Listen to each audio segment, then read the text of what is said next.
You know, in some of the best stories, the villains aren't just bad guys. They're ideas, they're philosophies of destruction walking around in flesh and steel. And today, we are going to dissect one of the absolute best examples of this, the dual-core cyborg. A physical duplicate of the nihilism he preached. This line right here, this is everything. It's the key that unlocks the whole character. It tells us the cyborg isn't just another robot enemy. Nope, it's a destructive idea brought to life. So that really is the big question for today, isn't it? How do you take something as abstract as a philosophy, in this case nihilism, and literally build it into a walking, talking weapon? Well, that's exactly what we're going to break down. Okay, first up, a conflict made physical. To really get the cyborg, you have to understand why it was built. And it boils down to one reason: to make sure the ideological war from the cold fire of choice could never, ever end. The entire point of this thing is to take that philosophical debate, that war of ideas, and give it fists. To make it a physical, relentless, in-your-face threat for our hero, Vathcon. This isn't a new fight. It's the old one, just with a terrifying new body. All right, the nihilist machine, 2 minds, 1 purpose. So how do you actually forge a weapon out of an idea? Well, you start with a horrifying recipe. You take 2 brilliant but incredibly destructive minds and you mash them together. And these are our architects of despair.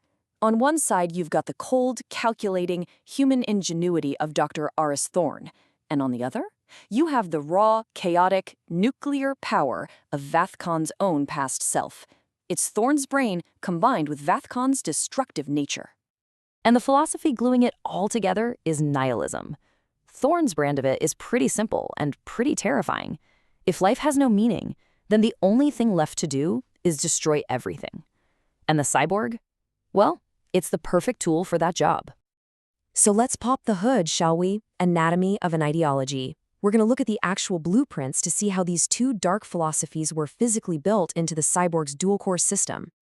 It all comes down to these 2 cores. Think of them as legacies of destruction. Core 1, the Kryptonian heart, is literally powered by Vathcon's past chaotic energy. And Core 2, the human weapon, is built directly from Dr. Thorne's world-ending tech.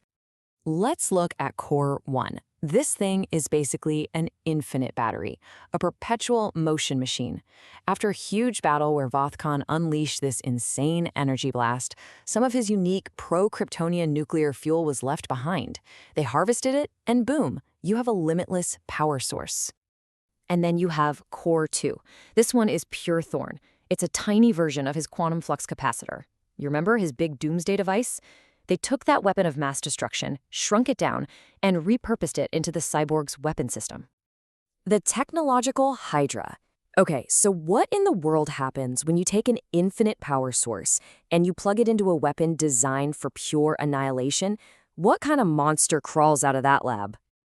You get this: chaotic nuclear power given mechanical form. The source material calls it a technological Hydra. And that is just a perfect metaphor. It's not one single threat. It's 2 different kinds of destruction working as one. It's really a simple 2-step process. Step 1, you've got the energy. That unending Kryptonian potential from Vathcon's past is the fuel. Step 2, you need to aim that fuel. That's where Thorne's tech comes in.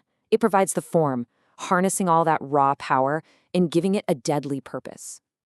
And the result is an enemy that literally never needs to sleep, never runs out of juice, and is just perfectly, almost poetically designed to be Vathcon's forever enemy. It is a walking, self-sustaining engine of conflict. So let's put all the pieces together. A rival without end. What is the cyborg's real job in this story? Because it's actually doing a few different things at once. So it's the ultimate achievement of Thorne's nihilistic dream for sure. It's an incredibly powerful opponent for Vathcon, no doubt. But the most important part? It is the literal, physical embodiment of Vathcon's past, ensuring that old philosophical war has to be fought again and again in the real world. And that is the absolute genius of this character design. This isn't just about fighting a machine. The cyborg forces Vathcon into a brutal, deeply personal conflict, where he has to physically fight the very person he fought so hard to stop being. Which really just leaves us with this one final nagging question. A question that sits at the very heart of Vathcan's struggle. What happens when your greatest enemy is the person you used to be?